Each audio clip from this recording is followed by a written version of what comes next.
And now it's time for the only podcast that matters. Round one, fight! From the only Kliq that matters. Damn! We're supposed to be a unit. From the Good Old Boy Studios in Denver, Colorado. The Colorado Kliq Podcast. Welcome to the Colorado Kliq Podcast, episode 5. Sitting in the studio, we got Frenchie. Me, hi. Frenchie. We got Malibu Bobby, who's over there holding his neck. What's going on there, bud? You okay? I'm sucking up. Mind your business. Okay. Well, I'm just a little sensitive about it. We'll leave that there. Joining us and sitting in for Nikki Chase, the one and only, the fans' addiction, Lonnie Valdez. Upgraded. I'm going to tell her she said that. You needed somebody pretty in this chair. What can I say? I feel like I was usually the one that was carrying that, but yeah, I guess people would be thinking this is the best. And the guest of the hour, thank you so much for joining us, Marlion Bishop. How is it going, sir? How have you been? I'm well, man. Thank you for having me, man. I really appreciate you guys for taking your time out after some scheduled faux pas. Yes, lots of stuff popped up, I whether it was appreciate y'all, weather. for real. So, Marlion Bishop, former Lucha Libres and Last champion, a Trios champ. What? Current Lucha Libre and Last champion, Trios Tag Team champion for Colorado Wrestling Connection, and the former Primo's Premier Pro Wrestling Tag Team or Wrestling Champion, right? Yes. Two times, yes. 2 times. Yes. So thanks for joining us here. So the first question I always like to ask everybody is, when you were growing up as a kid, like, what got you into professional wrestling? Man, I watched wrestling with my grandfather. Okay. He was a junkyard dog fan. Oh, So nice. So that was his guy. So yeah. watching it with him made me a fan also. So that was that like your biggest, like the one you liked the most when you were growing up was Junkyard Dog? No, not me. I liked Roddy Piper. Okay. Which was crazy. Okay. Like Piper was like my favorite. I was drawn to him because he just came across as very authentic to me. Yeah. Growing up in Detroit, there was a lot of fakes. Mm-hmm. People who said that they were one thing and really weren't. It's funny, I'm a wrestler now. But Piper brought a level of authenticity to what I saw, and I was like, that's what I'm drawn to. Yeah. You know, he kind of reminds me of CM Punk nowadays. You can kind of get that same authenticity through, especially when he's on the mic. That raw mic. Yeah, to make you feel like, oh, that Yes. guy is really talking, and you can feel that emotion when he brings it. So did you back when you were coming up, did they have the big time wrestling out there with the Sheik still, or had that time already passed? The Sheik? What you mean? Like the Iron Sheik? No, like the original Sheik. He ran Detroit for the NWA. Locally, we had no idea like wrestling locally at all. Like, See, I think the Sheik's had already closed down because Sheik was, Sabu from UCW. Yeah. Sheik was his uncle, and he's the trainer of him and Rob Van Dam and several other people. But Sheik was like a huge deal back in the day. Back in Detroit, like he ran Detroit, like he was like. I had no idea. Yeah, so like I always wondered like if you grew up a Sheik fan, but I think his time had already passed when you were coming up. Okay. So. My dad loved the Detroit scene too. When he was growing up as a kid, he liked Dick the Bruiser. Yeah, that's who we would hear about a lot. Because he was a big heel up in that area. Yeah. Kobo a lot, or like the Joe Louis Arena. It was the Joe Louis Arena. It's not even there anymore, but like that's where Dick the Bruiser would be. Vern Gagne. Oh yeah. Would like be in that area. Who else? That was all locally. That was advertised because they were names. Yeah. Back in the territory days too, because it was way different than it's a little similar now, I guess, kind of. It's getting there. It's getting there. The thing, in a sense, yeah. the territories, I feel like they never really ended. They just kind of transformed into the indies. But it was the death of promoters that kind of ended. Yeah. Not so much territories, but like, so yeah, you grew up. Yeah, I guess Detroit would have been part of the AWA territory because those were the same names that were out here in Colorado. Because like Dick the Bruiser and like who's the champion? Bachwinkle. Nick Bachwinkle. All them teams and stuff like that. They were all Road huge here in Warriors. Colorado. Yeah, the Road Warriors. Yeah. So, Okay.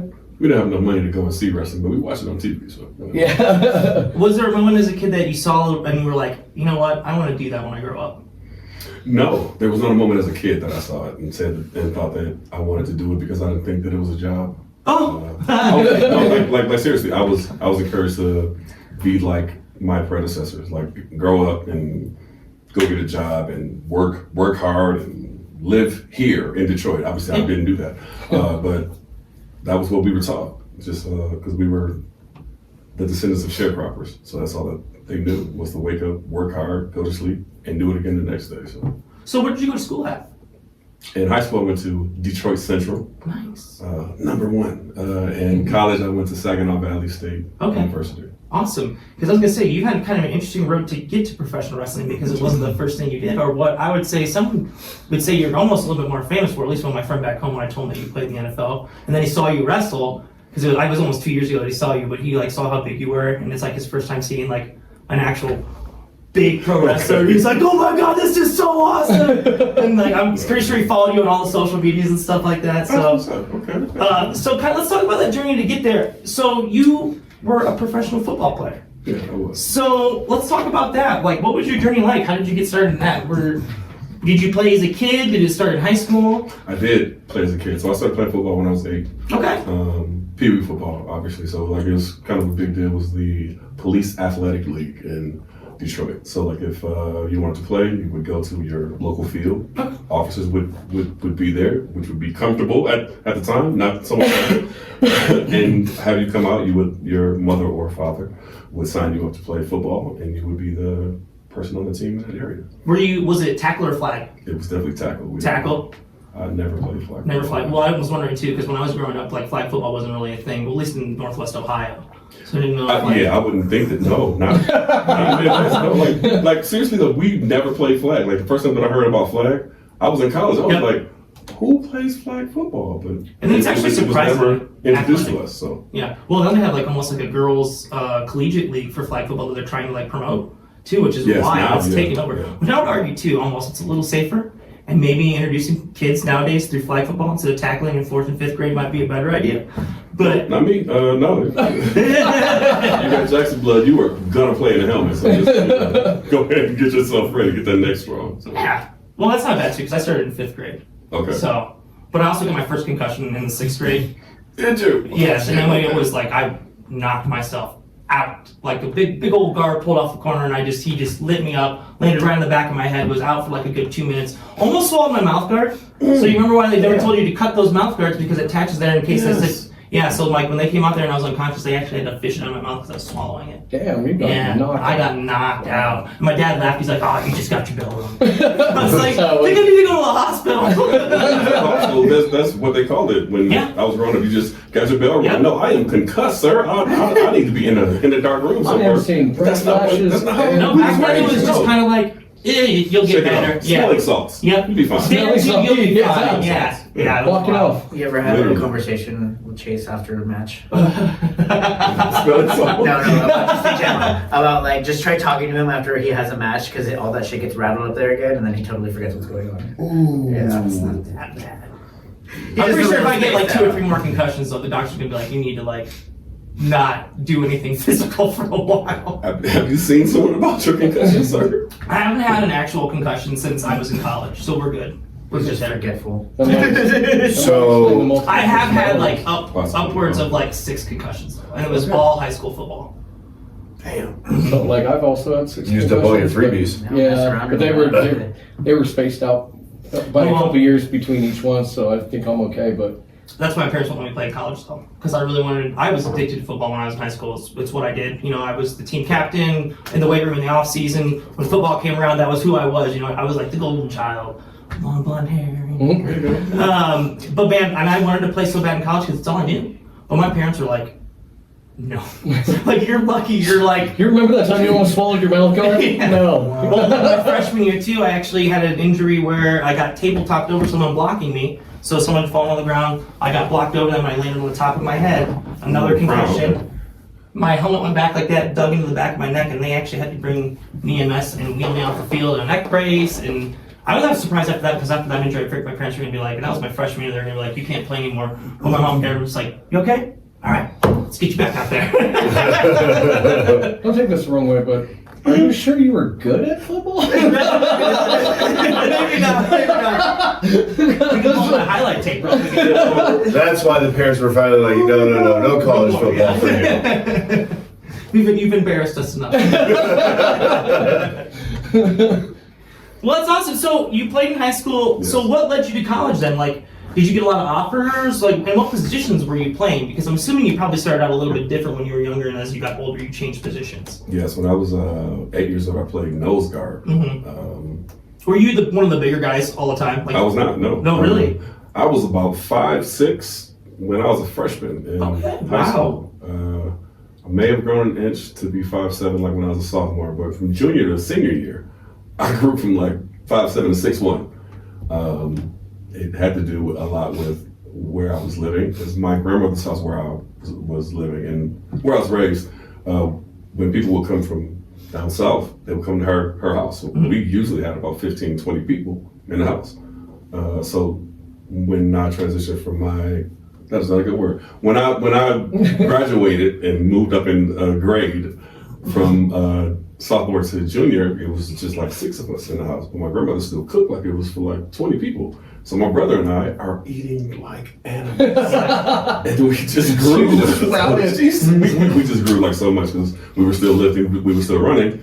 And when we would come back home, it would be biscuits and chicken and pork chops and greens, because that's what she would like cook. And she cooked like it was like 20 people in the house. And we ate like it was like no leftovers, eat it all. No, we never had leftovers, which was amazing because my grandmother didn't work. But we some kind of way always had food. But my sophomore to junior year, like when I grew and couldn't fit any like clothes, I ended up wearing my grandfather's clothes who had passed away.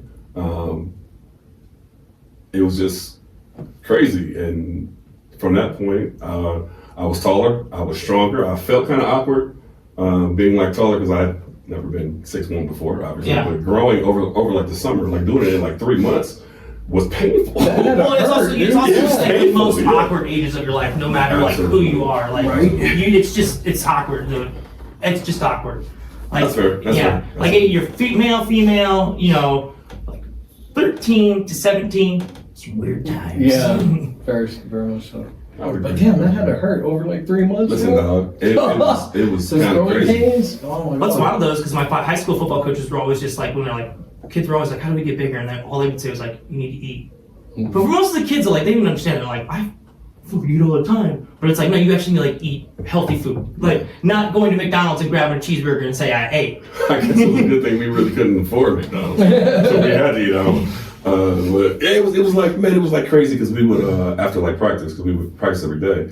I would be in an ice tub, so it was like a little like painful growing, but like icing my body every day, it wasn't strange to me, so I didn't really feel it as much. And it would be some aches and pains. I'd be like, man, my hips don't feel right, my knees are too big.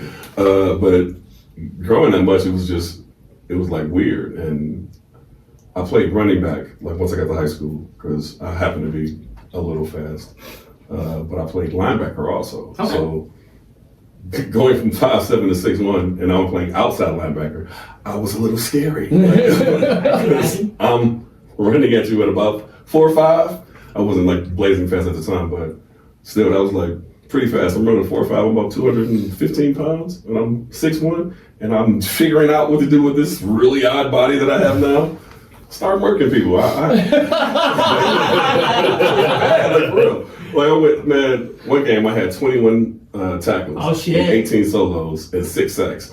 And my coach was like, you going to the league? I was like, am I really? It was just one game. But yeah. It's like you won this game by yourself, bro. I'm pretty sure. Here's my coaching stuff. The other your other teammates are just sitting on the sideline drinking Coke, watching you.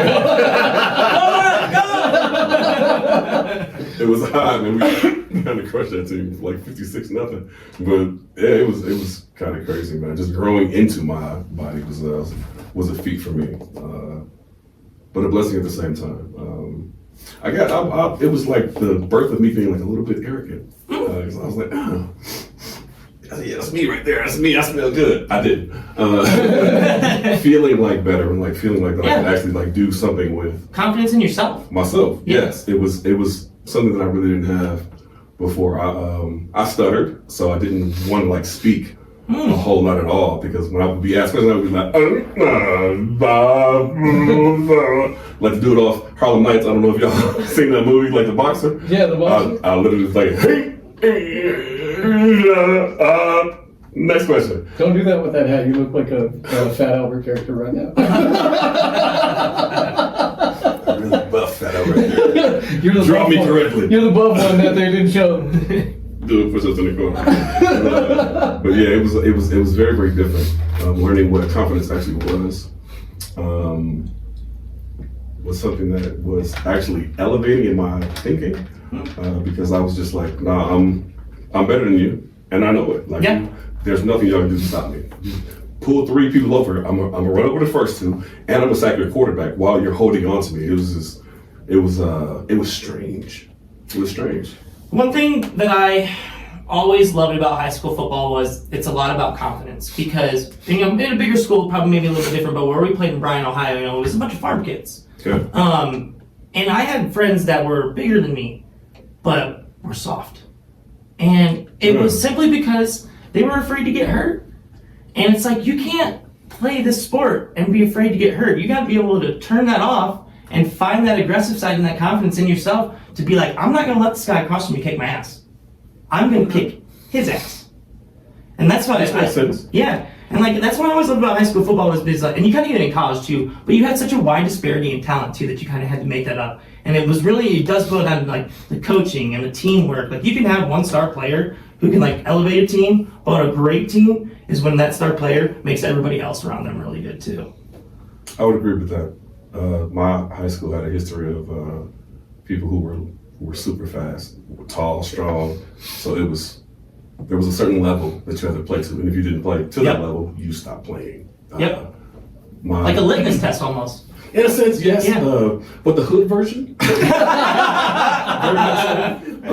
I'm sure you guys have heard commentators say that this player has that dog in him. Mm-hmm. Like, if you didn't have that, so you wouldn't make it in our neighborhood. You didn't have to play a sport. Like, you literally had to have dog in you, because if you didn't, you was gonna get your ass whooped on the way home every day. Like, it wasn't like it was, hey, it's not challenging. You guys just go ahead and walk and everyone will leave you alone. No, sir. It was like gunfights, gang fights, all types of shit, like, every day. So if you didn't have that, you were gonna struggle and eventually not be at our school. You would go to a suburb school somewhere. Now, you probably was a great athlete, but you could make it to school and actually be in school and function. No, you weren't gonna be there long. So. Yeah, that's wild. Because, for me, it was just like a bunch of country club kids. Really wasn't. Like, we used to, Even in Ohio, because that's like strange. The place we lived in, Bryan, Ohio, I don't know if you ever heard of Spanglish candy, those dum-dum pops that you get at the bank? Or Ohio art too, like Betty Spaghetti, the Etch-a-Sketch. Okay. All that stuff's made in Bryan, right? So it used to be a really big factory town. Lots of working class people. Factories left. All it's left now are kind of some rich people. And we had a country club, so people used to call us country club in Bryan, Ohio, because everybody that kind of stuck around had that same mentality where like, oh, we're so much better than everybody else. But then we go out and play a sport like football, and we get our asses whooped. That's funny. So, but now it's changed because the town's hurting. Country club's closed down. Now it's a winery. Wow. So things have switched a little bit in Bryan, and now they do kind of have that hard-nosed mentality. They did go 1-9 last year, which is like super sad. But we've never really been known for our football. We're more of a baseball town. We've had like 4 people from Bryan go to the Major League Baseball. So a lot of the kids too that are like really good athletes in Bryan, if they're really good at baseball early on and they're good at football, they just drop football and go to baseball because they know that's their best opportunity to A, go to college and B, maybe make some money. So we lose a lot of athletes that way too, just because like they don't want to go play football and get hurt and hurt a chance to get a scholarship for baseball. Okay. So it's just that's the life in Bryan, Ohio. A lot of kids. Yeah. It's not great, but. Well, I think certain people at like our age, like me and him were closer in age than anybody else. But yeah, growing up in the '90s, especially like in the inner city during like crack epidemic and stuff like that. Yeah, and there was gang violence, and so I identify a lot with what he was talking about because it was kind of the same experience walking to school and stuff like that. It was always dangerous, and I lived like 5 blocks away from my school, but it was still like a, kind of a weird situation. So I identify a bunch with what you were saying about that.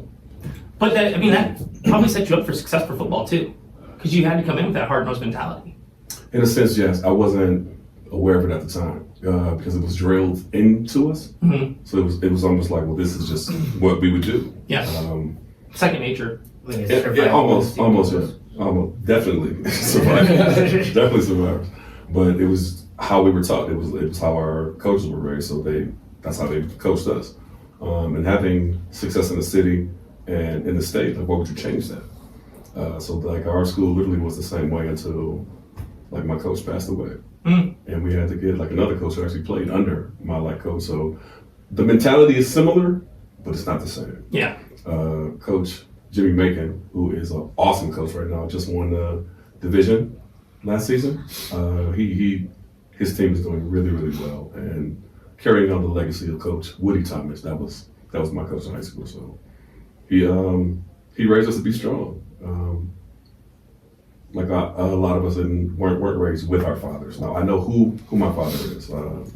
We have a great relationship now, but at the time he wasn't a part of my life. So it would have been easy for someone who could influence me to be like, hey, you can make this money, come do this. But our coach from high school would literally come and get us in the morning. We didn't live five blocks, we lived about 18. Yeah. So we would either walk to school because we couldn't afford a bus, or he would come and get us, and we would just be there basically training. We would be at school. If we weren't training, we were in like class, and that kept us out of trouble in a sense. Yeah. Not being available to people who could influence us to do the wrong thing was a very, very large part of me not going that way. Yeah. Not that it wasn't readily available, but I was influenced differently. Like you could actually make something of yourself, especially as I like grew. Like the people who had made it to the league, like a gentleman by the name of Johnny Oglesby, who went to my high school. He played for the Lions, and he came back to Central and gave me some cleats, and that meant the world to me. Oh, wow. So I'm in some Lions cleats. I'm all spatted. I'm like, if you thought I was gonna murder you before, you have no chance of me in these Lions cleats. So it just things like that, and like the people who like played for my school who would like come back to coach. All of the Oglesby brothers, Coach Smith, Coach Hunt, Coach Winfrey, like all of my coaches just would come back and they played a role because they were still in the neighborhood. So if they saw you, you couldn't do anything wrong, even though they could. As like a player, no, you could not do anything wrong. You gotta take your ass home. Yeah. I'm gonna put that influence was like a whole lot better for me. So. Yeah, having that structure. But that's also, I think that's a great coach is someone who like it becomes like a family. You know what I mean? In a sense, yes. Yeah, and it's like Band of someone. brothers. Yeah, band of brothers, like people that like you can rely on, and like when times become tough, like you know that they're there and they can help you out with it too. Sure. But also having that coach that provides that structure and gives you guys like the avenue to succeed. That's like a huge part of it too. So Definitely. I think at some point I'm gonna have to become a football coach. You can do it. You can do it. I know my friends back home. Another gimmick? Yeah, football coach, put it on. My original idea when I was parenting my sister was to wear a headset like a high school football coach, and she could roll out of the ring, and I'd be like, "Come here, we gotta talk about the plays. We're gonna go over here." Make absolutely no sense, but What plays? they're running in there. We're supposed to do plays? Well, the better person to get a headset on, they'd be like, "Who's he talking to in his headset?" Yeah, right. I have no idea. I don't think he's right there. So, did you find yourself being more of an offensive guy or a defensive guy? Which one did you like to play more? I like to play offense more. Even though I was capable of playing defense, I wanted to play offense more. I wanted to score touchdowns. Okay. Because that's what the backs that I idolized did.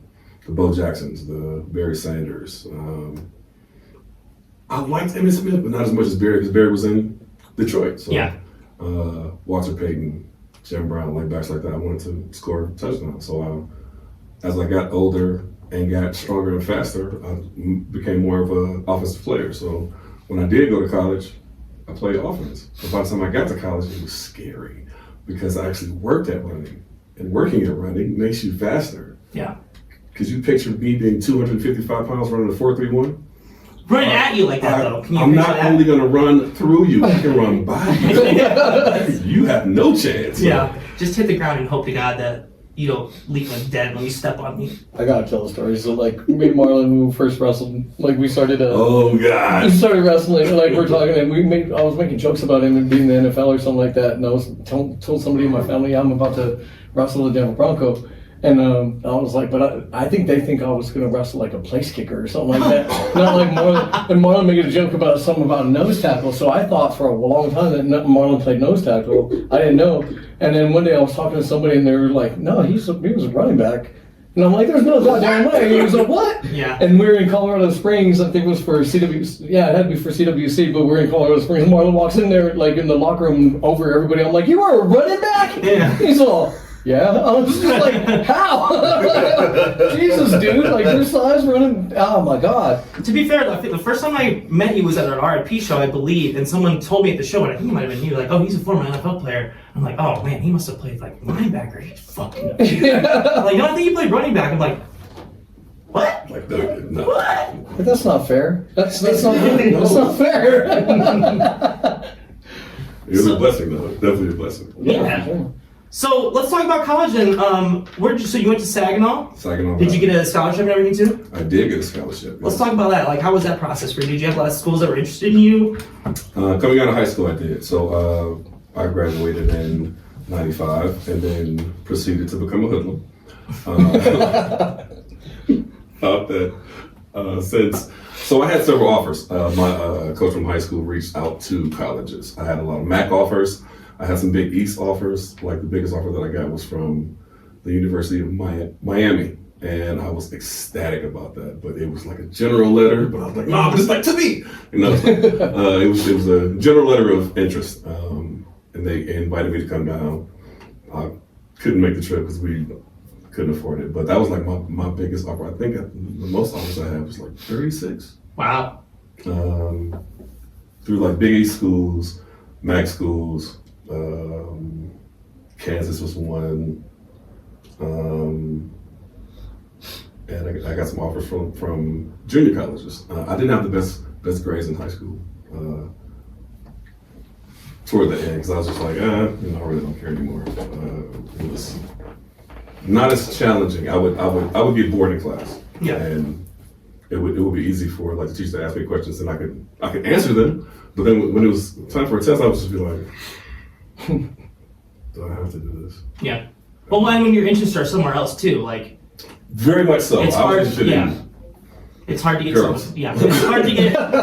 Yeah. Well, say something else. Well, I wasn't distracted. It was just like I was focused. I was like, oh, this ass is here. That's me. Okay, sweet. So it was a struggle. I wasn't in until I was like a senior. Like girls didn't really like me because I was too dark, Lonnie Valdez, and I didn't have good hair. So by the time I was a senior and I was like in the paper, it was like, oh, he gonna be something. No, bitch, I don't want you now. The reason he said bad. I was too dark, Lonnie Valdez, that's not because I'm racist. It's because I didn't understand I didn't understand what that meant when he first told me that girls didn't like me because he was too dark. He was like, what are you talking about? What kind of shit is that? And then like, he had to explain it to me, and I was like, oh, okay, you got a little microcosm going on in your community that I wasn't aware of. Absolutely. Light skin and wavy hair was in. I had neither. So I just wasn't popular. Not in social circles, but in athletic circles. And clear that up the way you put that, like, had people be like, Lonnie, what did Lonnie say to Marlon? Lonnie's racist. No. Lonnie's not racist. Lonnie is not racist. Okay, at the time, growing up in Michigan. Growing up in Michigan, I wasn't in. My skin was too dark, and my hair was not wavy enough. And my grandmother was like, "You ain't getting no mess in your hair to make it look like it's wavy." And I said, "Okay." She was not buying that shit. So like I had like a fade. I had like a hot top fade, but I wasn't very very popular. So I was like, "Okay, that's cool." But every time we would go to the suburbs, ironically, because my coach took us out there, when we would play 7-on-7 tournaments, we never played flag because they used to hit us in 7-on-7. Like tackle? and like tackle. We didn't have on like the Halo helmets, none of that shit. They was out there hitting us, and we just made up our minds like, okay, if y'all gonna hit us, we just gonna run by y'all because y'all can't catch us. So like our coach would take us to the suburbs, and all of a sudden, Rebecca was like, "Oh my God, you're so nice," and I was like, "Me? Dark skin? Me? You like me? Oh, okay, cool." And that was the first time that a girl actually gave me attention. I'm 17 years old, and I was like, I am going back to Royal Oak, Michigan, the suburbs, because Rebecca likes me. I had no way to get there. But I wasn't in, so I wasn't popular in that sense. But athletically, like everybody in the city knew me. Like when we would go to like different like places, they'd be like, "Oh man, that's Marlion Jackson." I'm like, "Yeah, I want to fight now," like because it was, I was angry. Had so many things. But mainly because I wasn't a very good talker, and like people who were very good talkers would talk about what I was wearing because I didn't have all the latest stuff. It was poor. I mean, man, listen, I had on Pro Wings and was rocking the shit out of the mugs. 17 years old, but like people would talk about me. It would make me feel good, so I would get into like fights like that. But you ain't gonna beat me on the field. You definitely weren't gonna beat me in a fight. So you have no chance except to just go with that girl because I lost that one. So damn it. But going from high school to college, like after high school, initially I was gonna go to the Marines. Okay. And my grandmother said, "No, you not." So I was like, well, I don't know what I'm gonna do. I ended up going to Wayne County Community College. Oh. And I started playing semi-pro football. So I played for the Detroit Seminoles. So you played semi-pro football before you went to college football? Yes. Wow. Interesting. I was 19 years old because I got into some trouble and was facing 70 years in prison because I was stupid. Not anymore though. But came back home. I went to Wayne County Community College. I played for a semi-pro team, and I got saw at a game by some NFL scouts. And they was like, who is he? The Detroit Seminoles were playing the Lake County Chiefs, if I'm not mistaken. And my coach from high school, who was offensive coordinator, was the quarterback on the team. So he begrudgingly let me play. Because first he was like, "No, you're not playing," because he didn't want me to see what he was doing at the time. He just didn't want me in that atmosphere. I'm like, "Coach, I'm drinking already. Like, what the fuck you talking about? just pass it to me." He was like, "No, I don't want you." But he was like, "Fine, you can go." And man, I went to this game, and in the first half, I had 6 touchdowns, 257 yards rushing, and a kickoff return for a touchdown. In the first half? In the first half. That's not No wonder fair, the bro. NFL scouts were like, who's Listen, that guy? You're the only one playing. Yeah, Of course they said, "Who's that You know, the guy that The other scored team all the quit. points? Look, Who's the other that team guy? all of the other running backs didn't make the trip. It was me and like the fullback. So my fullback, Big George, he started the game. They kicked the ball in the end zone, so we're on the 20. So we started the game. No. Damn, you all right now? So George, my fullback on the semi-pro team, starts the game. First carry, he gets 8 yards. Everybody hyped like, "Oh man, we're gonna run all over him." Give the Big George again, he gets 6 yards. First down, cool. Give the Big George again, he gets 6 yards. But now Big George is tired. He's had 3 straight runs. Big George is about 330 pounds, but he can run the ball. And he's tired after his 3rd carry. So it's 2nd and like 6, because he just got a first down, then he got 4 yards. And I come in the game, and my coach says, "Let's go stretch, 18 stretch." He gives me the ball. I get it. Everybody just shifts over because we've been running the ball, and that's what they're thinking we're gonna do. I put my foot in the ground and cut that bitch back, and nobody catches me. I go score, and they're like, "Yeah, you motherfuckers in trouble now." Okay, cool. So they stop them on defense. They punt it to us. Fair catch. Big George goes back out there. Give it to him. 8 yards. Give it to him again. 8 more yards. Give it to him again. 6 yards. Oh shit. Touchdown. Okay, let's go draw. We go 20 draw. I step right, get the ball, and they're like, and I'm looking, and this was the first time in my football playing career, I was like, "Oh, I'm gonna beat all of y'all." Because it was like they froze and was like, what do we do now? And I'm like, and just beat him again. Second touchdown. Second carry, second touchdown. And they're like, who is this motherfucker? Like, we hate this dude. Can y'all take 36 out of the game? Like, he's trash. Why is he wearing 36? Like, how's he so fast? All sorts of stuff. Cool. They punt again because the defense stops them again. This is our third series. Big George, 3 carries in the cloud of dust. Second down, I'm in. We go stretch again. I just beat everybody to the touchdown. At this point, they're like, okay, who is this ringer that y'all brought who clearly is from the league? No, he's 19. He's just faster than all y'all. So I ended up having like 6 touchdowns in that game. I didn't even play the fourth quarter. Yeah, because they probably were like mercy. The mercy rule. It's like 42-0 at the time. And we were still like playing like offense, so we ended up, I think we had like 63 because like we started throwing the ball because we would go play action and now everybody's in the box. Gotcha. Yeah. So we just go. Well, it's like the opposite too, because usually like they like will turn to the run game, like chew the clock away. But it's like if they turn to the run game, you're just gonna score. So maybe we'll just throw the ball. They were having a bad day. Coach is like, get the gun. That's how we're gonna do this. Yo, get the gun from my car.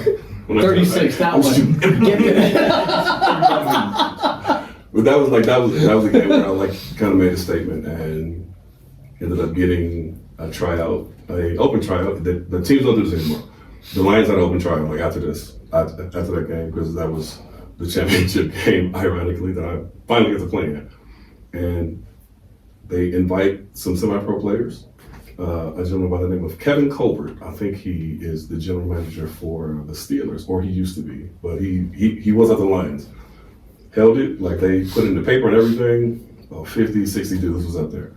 Now, just because you have an open tryout doesn't mean that you're good. So people was coming up there. They had their stats because some people pad their stats. Came up, but you had to run a 40. That's what Kevin Colbert wanted to see. You had to run a 40, and I'm standing there. I'm like, I'm gonna go. I mean, even though you have to be 21 years old to be in the league, I'm gonna go. I'm gonna still go. I'm like, okay, cool. We had a gentleman named Roy Granger who on the football field was lightning fast. But this day he only ran a 4.5. And he was the fastest person who had run. And Benny Morris, Coach Benny Morris, was like, Ron, what you gonna run? And I'm like, can I run? Yeah, I don't think I'm old enough to run. He was like, nah, fuck that, go up there and run. Give me your jacket. Like literally pulls my jacket off. And I got on shorts because I'm like, yeah, I'm running anyway. Pulled off my tearaway pants. This shit looked like a fucking movie. He snatched my jacket. I'm like, okay. And he's like, slow-mo walking. Here we go. Like cheerleaders and everything, being like, whoa. Here's a move I saw in the NBA. I wish it was cheerleaders. But no, instead it was NFL scouts, which make it a little bit weirder. Yeah. Like, Pretty much, yeah. That would have been a little weird, but yeah, so I ended up running a 40 because Kevin Colbert says, okay, is there anybody else? He's watched about maybe 52s run 4.8s, and then Roy runs a 4.5. He's like, okay, that's promising. Is there anybody else? And Coach Bing says, he gonna run right here. And I go up, he's like, all right, let's go. So I get down, I've never ran a 40 before. That was like my first one. I run 4.31. Damn. 40. Damn. And some Webbers that I borrowed, like some Chris Webber basketball shoes. Well, I'm just imagining 6'12". You ain't got cleats on? 4.32. I didn't know. Jesus, dude. I didn't have on no cleats, but we were on turf. So I hear beep, beep, beep, beep, like when you run like by. And I'm running, I'm like, I don't even know what I run. And all I hear is, what you get? What did you get? What? Hey, you, run it again. Okay, cool. I go back, and Coach Benny is over there just like, yeah. It's like people had 4.31, people had 4.29, and I'm like, shit, okay. Because I'm like, okay, is that good? I had never run 40 before. Yeah. So I go run again. I run 4.29, and Kevin Colbert says, that's it. Okay, everybody, come on in. Hey, no. We're ready to greet everybody. You stay over here. We're gonna talk to you a little bit. I'm like, damn, did I do something wrong? Oh, okay, cool. So they take us into the locker room. We see the Lions lockers. Everybody gets like weight and everything. I understand now that he just got everybody else's weight because he didn't want to make him feel bad. He really just wanted to get my weight. So he let everybody win. He was like, okay, yeah, how much you weigh? Okay, cool. Didn't write anything down. Was just like, okay, cool. He's trying Bart Simpson. He was like, hey, Jackson, yeah, come here. Yeah, you get up there. 236. He was like, whoo, yes, sir. So yeah, let's go up here and talk. And my coach Hunt was with me, goes with me. He was like, no, I'm not gonna let him take no advantage of you. I'm like, of course, yeah, I want you to go. So he's like, so listen, you just run 4.29. You're 236 pounds. Where are you going to school at? I was like, nowhere. I'm playing semi-pro. He's like, not anymore. I'm gonna make some calls for you because we can't sign you because you're not 21 years old. Right. So we have a place that we go to training camp at. It's in Saginaw, Michigan. I'm gonna make a call for you. Okay, so that's where they did their training camps at, basically. That's where they did their training camps at. Wow, Saginaw was probably like, oh. They actually had some really, really good backs. My man Tim Nealon, Brad Labadie, guys that were there already. Max Shedd, Edie Beard, like those are guys that were like there already, but was not very happy when I got there. Well, that was my starting spot. Literally. So I thought when I saw main eventing out here, I'm like, fuck. Same thing. But I was like really, really blessed to have that opportunity. At that time, I was very, very grateful because before I just wasn't. I wasn't happy. I wasn't happy with how I felt like that my life was going, with the choices that I made. Disappointed in my atmosphere. I really wanted more, but I didn't know how to do it. And some kind of way, man, it was like something in me was just like, man, just get up and run, like every day. After my little incident with the law, something was just like, get up and run. And then my grandmother would tell me, baby, you a star. You better act like it. And that kind of hits different today. Yeah. Because she said it so many times to me, and I'm just like, yeah, grandma, I know, I'm a star, I'm acting like it. Yeah, because she believed it from the start. From the start. Yeah. From the start. Yeah. That's my girl. She still is. So she would tell me that, because I would get up and she would be up already, because she was cooking breakfast for us, obviously. And I would just go out and run, and every time I left, she would say, baby, you're a star. You better act like it. And I was like, yes, ma'am. Until it stuck with me. Going to Saginaw, getting the opportunity to even go to play college football was a dream, but I didn't know how to get there because people in my family had went to college. Like my cousins, the Jones boys, they went to college and they played sports, but none of them went past college. Like the person who was the idol of my family, Lem Jones, was just a fucking monster. I remember growing up and watching him play. He would tell my aunt, I'm gonna score 6 touchdowns today. And then go do that shit. And I'd be like, did he just wait? I was in the car when he said, and I remembered that.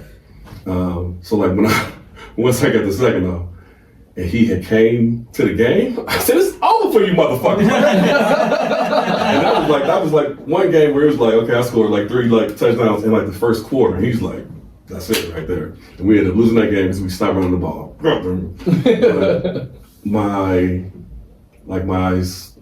Toward the end of that season, we had the chance to make the playoffs, and we had to beat this team, St. Francis, St. Mary's. They were from Chicago, I want to say. And my grandmother comes to the game. They didn't have a chance. Once I saw her, they didn't have a chance. Dog, I had 6 by the third quarter, 6 touchdowns. It was okay, that's enough. The other coach was like, hey, Hutch, you gonna send it back in again? Where you going? Literally. But as soon as because we would come out, we would gather in the end zone, we would do our little chant or whatever, and we would run toward the sideline. And I'm running toward the sideline, and I really didn't feel like I wanted to really be fired up for the game. It was, as an athlete, we all have those times. And getting closer to the sideline, I see my brother and I see my mother, and I'm like, my mother don't come to games. And then my grandmother leans up, and something in me was like, and I was like, oh, it's over for you. No. Let me get the ball. Let me get the ball, please. Thank you. And I scored 6 touchdowns that game. For my girl, she was there, man. I was gonna definitely show up for her every time. So and she didn't come to games because I had an aunt who was special needs, so she was at home. But for my grandmother to be there, Yeah. to come see her boy, shit. Rare moment, and you lived up to it. What? Like, man, I don't care if y'all put y'all coach in the box. I'm running everybody else. Put the whole team on the field. Y'all could have put all 52 players. I was scoring. There was no way anybody would stop me in that game. So like, those were like the moments that I like cherish now, and that I realized were very, very special for me. Yeah. So did you feel like there was a big disparity moving from playing in high school and then semi-pro to then going to Saginaw and playing? Did you feel that change in like the level of play with the other people on the field? Definitely. Strategically, it was different. I couldn't just be like, well, actually I could at the time. I could just be like, I could just outrun everybody. But when I started to understand schematically what we were trying to do as like a team, seeing the game was very different. Like literally, the game like slowed down for me because I could read the defense differently. I know we all have those moments where it's like you had that moment, you're like, okay. And it was like I'm literally looking like, okay, that's a safety. They're gonna shift them. We got inside zone to the left. I'm gonna let the nose guard overplay. I'm gonna cut that back. I'm gonna run over the linebacker. The safety's gonna slip and fall, and then I'm gonna outrun him to the end zone. Like literally, I'm like not a Tony Stark, but Robert Downey Jr. does it in Sherlock Holmes. Yeah. We like the fight scene. Yeah. So I would like do that, but on the field, literally, I'd be like, okay, he's gonna slip. I'm gonna run him over. Stiff arm the corner who's gonna try to come up, but I gotta shift the ball after I cut back. Okay, cool. And then we run the play, and I'm like, oh shit, bam, stiff. You threw bam, and then this run. Like the game slowed down for me, and like once I got that, it was scary because I was like, okay, I don't care what y'all do, like I'm gonna get this first down because I've made up my mind. And having the game like slow down for me was very special because then learning it was very easy. Other than like it being different terminologies, learning concepts, going from power game to zone game, it was just easy. And it was an absolute blessing because I had like so many things happen where I shouldn't have been there. So learning it was very, very cool. Did you ever have that moment in the game where it kind of like finally clicked for you? Like before, it felt like everything was kind of hectic and going fast, and then there's that one moment where everything just slowed down, and all of a sudden you're like, you know what? I know exactly what I need to do and where I need to be. Yeah. That was a game we played against the Lake County Chiefs. And I was 19, Yeah. that game. Yeah. Have you ever had that same experience when it comes to pro wrestling? I have. It was with this gentleman, right? Okay. Yeah. It was weird. It was really weird because we were wrestling a match. And I literally pick him up and Lonnie posts well. And I've been spoiled dry. So I pick him up for a spirit bomb. And he goes like too far. And I'm like, oh! And I'm like, you ready? And he says back to me, you ready? Okay, yeah. But things like, it's a very special moment to like have that kind of connection. And then having it with like him, it like I had moments with Caleb like that. I had moments with Cody like that. And then being blessed to wrestle like guys who come from out of town. Matt Cross, Lou Gotti, had it with him. Richard Holiday. Where things was just kind of slowed down, but Richard Holiday was kind of. I like slipped and hit my face on like the guardrail that was next to the ring. So I was like, okay, that was painful. But when you have those moments, they are very, very special. I don't take them for like granted anymore. But like my first one was with Lonnie. So yeah. It's crazy because it's a feeling of like being in control and something that almost in every other moment kind of feels like it's completely out of control. In a sense, yeah. Yeah. So. I get. Were you gonna say something? Yeah, I was gonna say you're getting a lot better at that, like the way it slows down and everything like that. Like when I was our first ever singles match, when I made a comeback and I was challenging him for the belt, like I was explaining to him the match, and I was like, okay, we're gonna do this, we're gonna start this is gonna happen. And I'm explaining to him, then the crowd's gonna be like this, we're gonna go like this, and then the crowd's gonna react like that, and I'm gonna give you this one, and the crowd's gonna react like this, so we're gonna do it like that. And I could see him following along where he was just like, okay. And I was like, I'm gonna kick out of this one move, and he was like, you are? And I was like, yeah, but there's a reason we're doing it like this, and the crowd's gonna do this. And he's just like, okay. And then we watched that, and then that match happened. And it happened how I laid it out, and afterwards we were talking about it. He was like, man, you just laid it all out, and it happened exactly the way you said it was going to. And I'm just like, yeah, I can kind of picture it. So like it slows down for me the way football slows down for him. But like watching him ever since that match that we had, like I see it happening for him now too, especially when they're like planning out stuff and stuff like that. Because we've been able to tag team a couple different times and stuff like that. And Marlon's like, well, if we do this, then I want the crowd will be like that. And I'm just like, he's getting it really well. So him progressing like that's really cool to see. Like when I see it with all you guys, anybody I train and anybody I help out and stuff like that, when I see you start clicking, it's like, okay, you can start seeing the little Christmas bulbs light up inside their head, and I'm just like, Christmas bulb. it's like really cool. My shit flickers though. My shit flickers. Yeah, it's like really cool because like you get to see everybody's creative mind get a little bit different. You know what I mean? So like watching Marlon, I've never trained somebody like Marlon. Who's just like a huge power guy. Royce is like the closest thing. But Marlon's even bigger than him. So like, seeing it with him where he's just like, well, what if I do that? What if we do this? And like, we're working on chain now, and I'm like, we got to work on specific chain for you because, my chain isn't going to work for you. That would be silly. You know what I mean? So it's cool because I get to, think of different power chaining moves that Marlon could do and stuff like that. But him just being like, yeah, and then I could grab him like this and pick him up off the ground. I see him getting excited, so I see him progressing like that, where it's just like those little light bulbs are going off. It's really cool to see. Yeah. So I think moments like that happen when you have a good teacher. So thank you for that. And like it did happen with football also. Like when you have someone who like is not only passionate about what they're like teaching it, but they've like lived it also. Mm-hmm. For them to teach it to you, you like get something different from that. It's almost like they give you like a piece of them. Like from like whatever moment that they're like speaking of, and that is special. And that's that to have it like slow down. Like for me, I consider myself to be very, very grateful to even like have those moments still, and to like share it with a friend is just super awesome. So you did go on to play professional football. Yeah, what teams did you play for? I played for. So I was chosen by the Bears in the draft.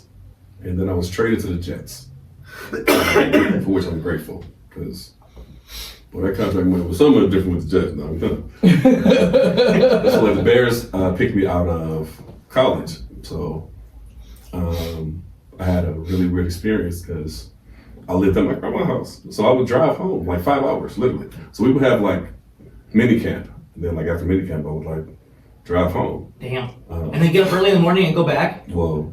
Next week, so it was. Okay. It was like a weekly thing. So we would like go there. We would stay in a hotel, and then like on the weekends, I would just drive home. And playing with the Bears was fucking crazy because you got Brian Urlacher, and like so many other like people. I played with Cade McNown. Now, people may not have thought he was a great like quarterback, but he was one of the coolest motherfuckers that I had ever met. Like, this white boy is fucking crazy. You would like go out with like your teammates, especially if they were like your age. Kate was like 22, like me. Kate had so much more money. So, and he was a drinker. I happened to be a drinker at the time too. So when we would go out, going to like a black club and then go to a different club, sir, it's scary. Very much so. The different level of money is obscenely crazy. But Kate was cool, but my experience after like training camp with the Bears and then being like traded to the Jets was a fucking blessing. Because the Jets was like, we actually want you to play. And in Chicago, they had Curtis Enis, Heisman Trophy winner from Penn State. He had hurt his knee, gained some weight. So Curtis was about 300 pounds. I'm not accustomed. I mean, I'm accustomed to seeing a 300-pound back because I played with my boy George. I'm like, okay, he can still run the ball, so he cool. I got most of the reps in camp because Curtis would be like, yeah, I'm gonna go ahead and get these 2, and then you get the. I'm like, dog, it's 10 plays. You only gonna do 2? What the fuck? Okay, cool. It's whatever. But being in that position, like I got a chance to learn the offense like so much better. But they wanted to stick with him because they was paying him. So I ended up getting traded. I go to the Jets, and my very first day, it's like right after camp, and we do a 9-7 run period. I put on my pads and everything. I come out, and my coach is like, "All right, man, we're gonna start you with run period, and this is just how we're gonna start practice." I'm like, "Okay, do we usually start? We don't have like a stretch or nothing like that?" "No, man, today we just gonna do it like different." I didn't know what was going on, but they did it for a reason. So like my very first play, we in 907, and we're running the cards. So coach holds up a card. He's like, "Okay, you got this, Marlon, you inside zone footwork, run the ball." I'm like, "All right, cool." I'm like, "Cool." We go to the line of scrimmage. Quarterback calls the cadence. I get the ball, and the line does this. And here comes Marvin Jones. I was like, "Oh shit!" Wham! I'm like, He tackles me. He's like, "Oof, that hurt, huh?" And I was like, "Nope." Got up, tossed the ball back, went back to the huddle. I'm like, "All right, man, what's the next play?" I'm like, "Shit, y'all." And so in my head, I'm like, "Are y'all motherfuckers gonna block? Like, what? What's that?" Cool, okay, cool, all right, cool. Next play, we go inside zone to the left. I'm like, "All right, cool." I see the linebacker shift. Now the linebackers are Marvin Jones, Brian Cox, and Mo Lewis. Fucking Hall of Famers. Monsters, like for real. Marvin Jones was the smallest of those. And that was the first hit. And I'm like, my neck hurt. So the next play, now this is my first day. Next play, we go inside zone to the left. I get the ball, I'm like, I'll be damned. Nobody blocks again. And here comes Mo Lewis. Bam! He just hits me and says, "Whoo-hoo! Okay." And I'm like, all right, that's all it's gonna be. Toss the ball back, go back to the huddle. And I'm like, all right, okay, they're not gonna block for me. I need to figure out what the fuck I'm gonna do. Because in my head, I'm like, okay, did they set me up? Like, what is happening right now? Next play, we go draw. And I'm like, okay, I'm not expecting to block, so I'm about to just get this. And I'm gonna just take off to the right. And we break the huddle, go to the play, we go to the line. Quarterback calls the cadence, gives me the ball, and they go out. And I'm like, okay, I can't go there. So I go to turn, and here comes Brian Cox. Brian Cox knocked the shit out of me. And as he hits me, because he drives me to the ground, like in 907, it's supposed to be just wrap up. Yes. He drives me to the ground and says, "Pass me on the chest. Welcome to the league, rookie." And I was like, that's what's up. Got up, tossed the ball back, went back to the huddle.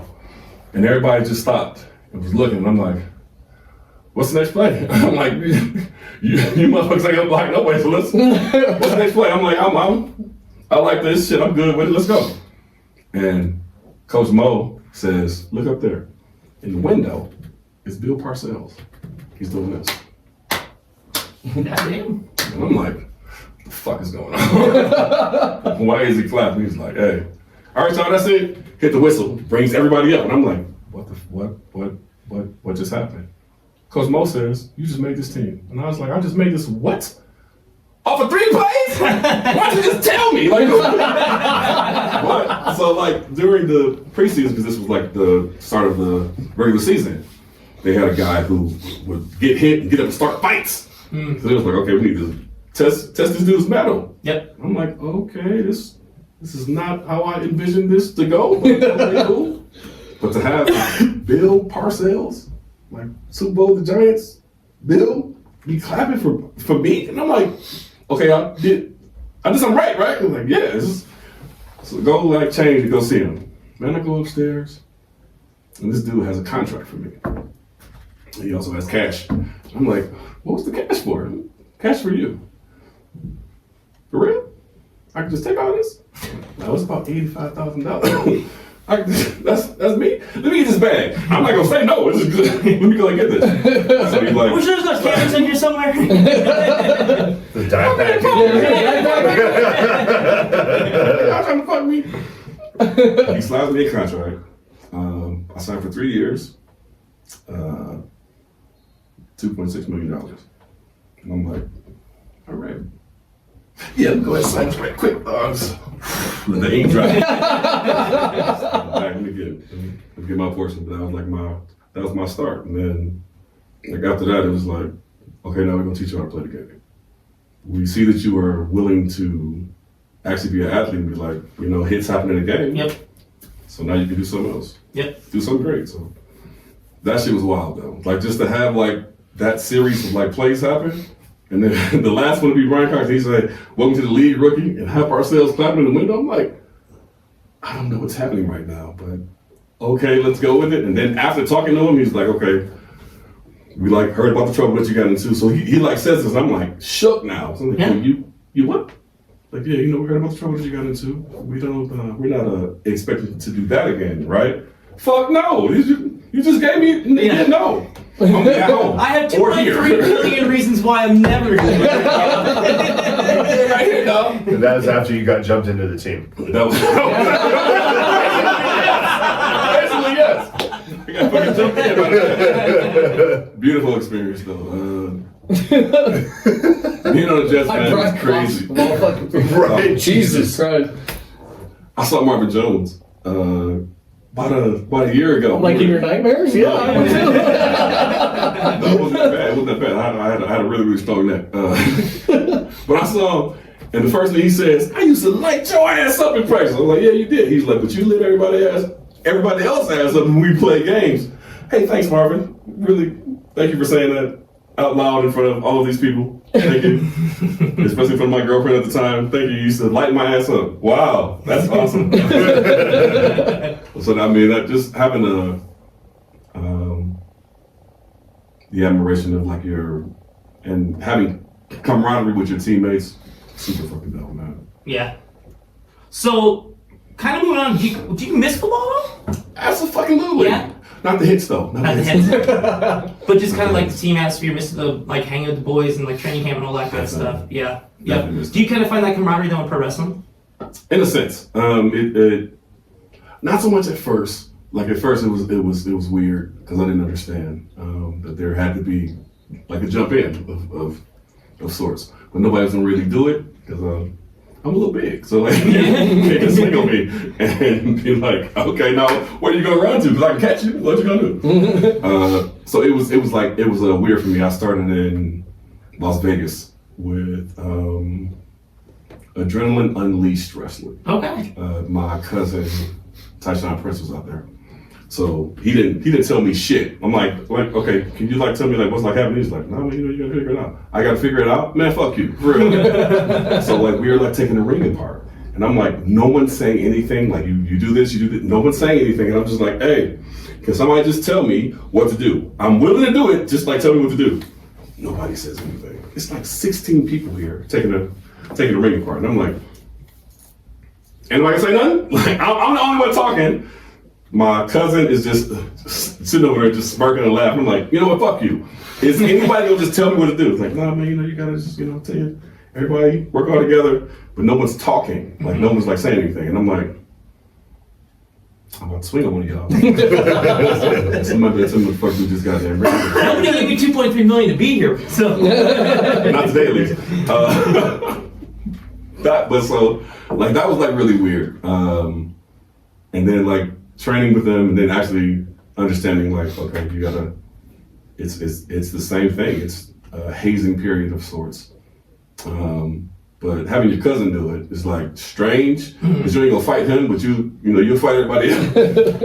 And I was kind of a high head at the time too. Still, even like after that, because I had going through some things, and not dealing with like past like trauma was detrimental for me. It could have set me up for failure in a lot of ways. But the good part of like coming to wrestling and like having that camaraderie is like having the opportunity to like do things like this, hang around guys like Lonnie, Valdez, and have the opportunity to like learn and like actually feel like, you know what, man, my life's pretty good. Yeah. Coming like from a place where it really wasn't, even like having like a lot of money, not knowing what to do with it, makes you stupid. Yeah. So I have no one who came before me who had money. So like now I got it. I'm like, oh yeah, we up. Literally, we all up. when I went back home, we went out to eat every fucking night when I was home. Cause like, why not? I was like, I got it. That's not what you should do when you get money. Well, it's just not having that luxury when you were growing up either. And now you have that money, like you want to be able to use it.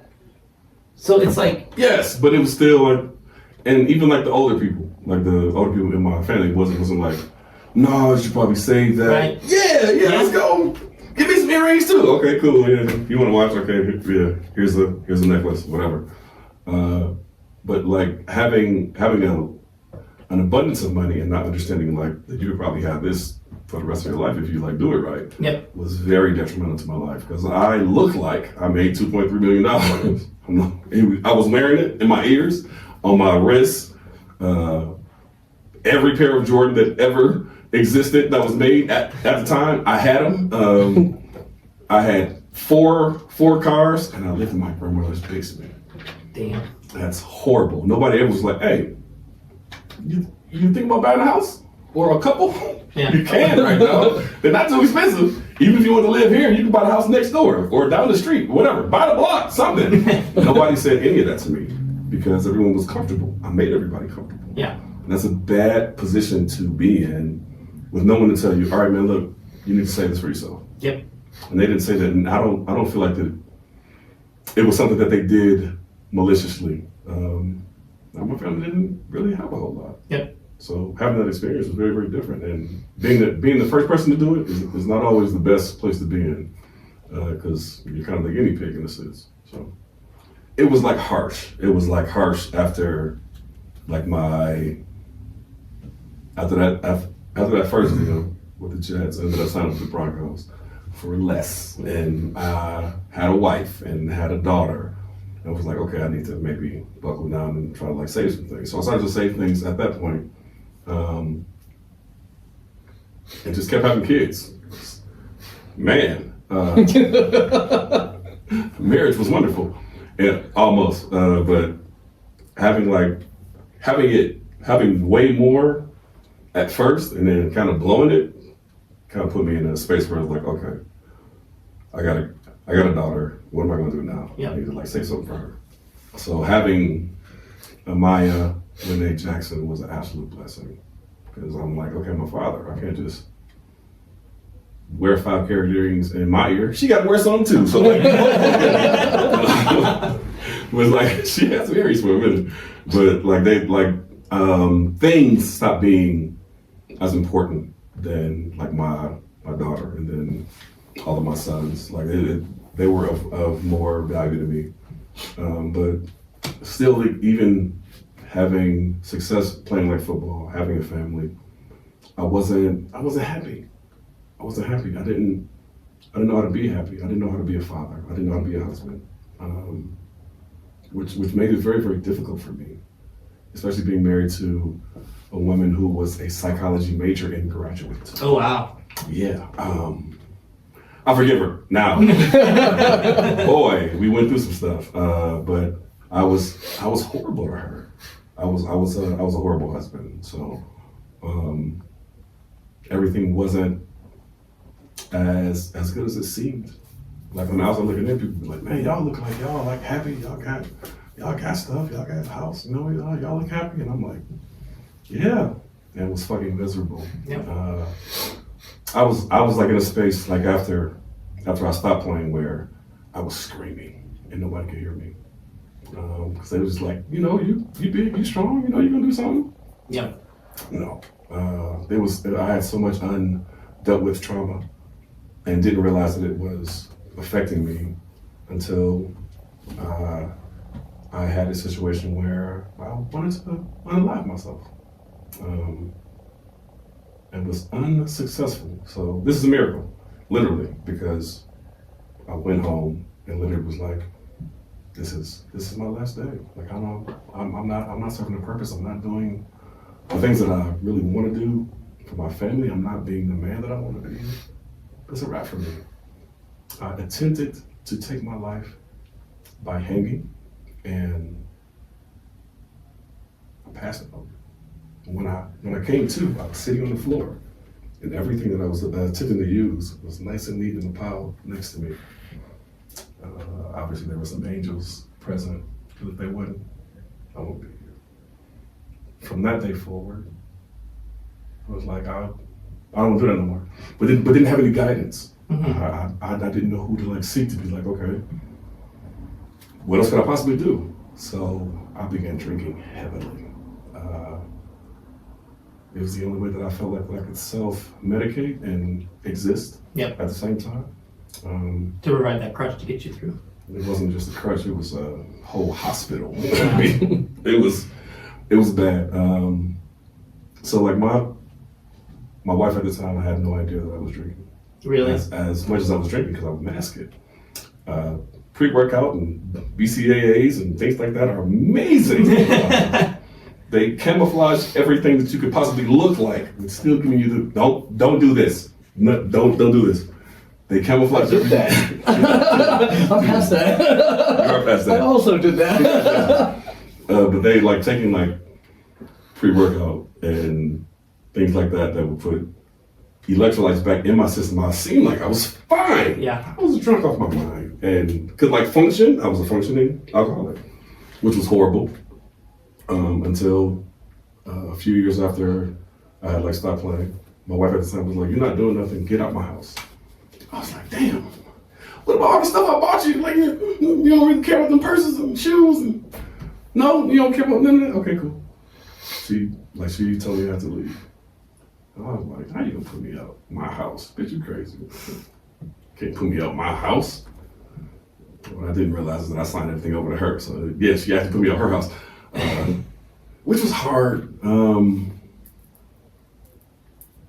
But I was just being horrible. I didn't feel like I was serving a purpose at the time.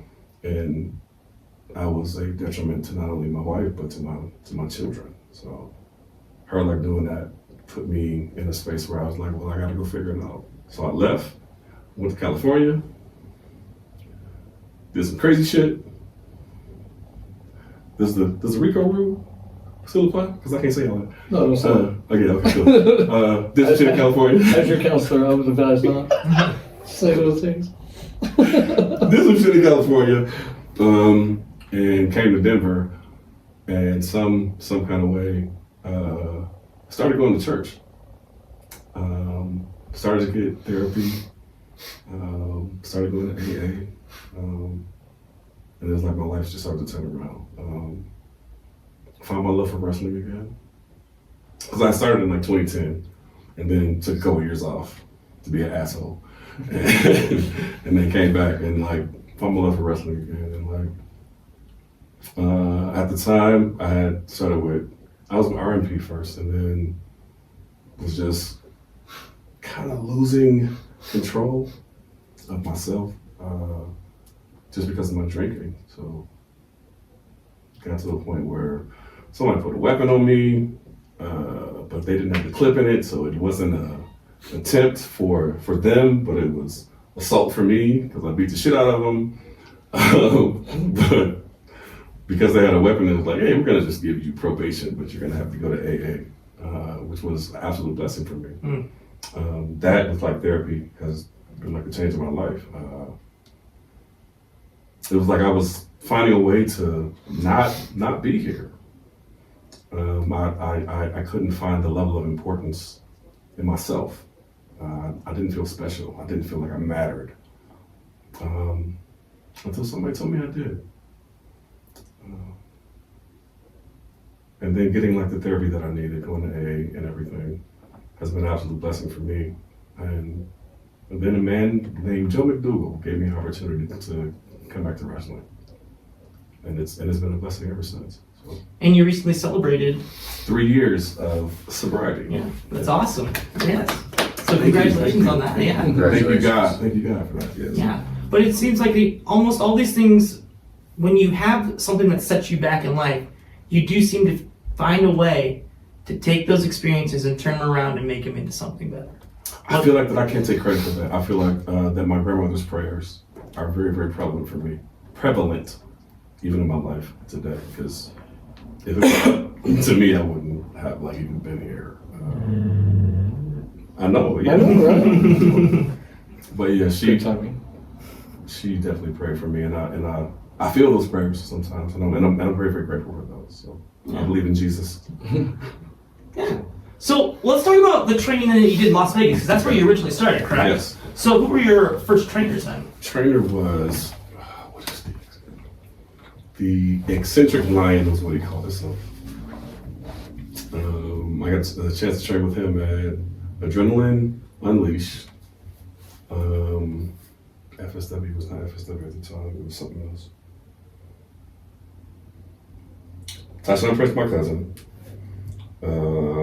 And he was a pro wrestler? Yeah. So was he the one that basically kind of got you like aligned with it? Because you said you weren't really interested as a kid, so like what kind of brought you back to it? My cousin, yeah. Your cousin, So, yeah. He was a wrestler. We had played football together.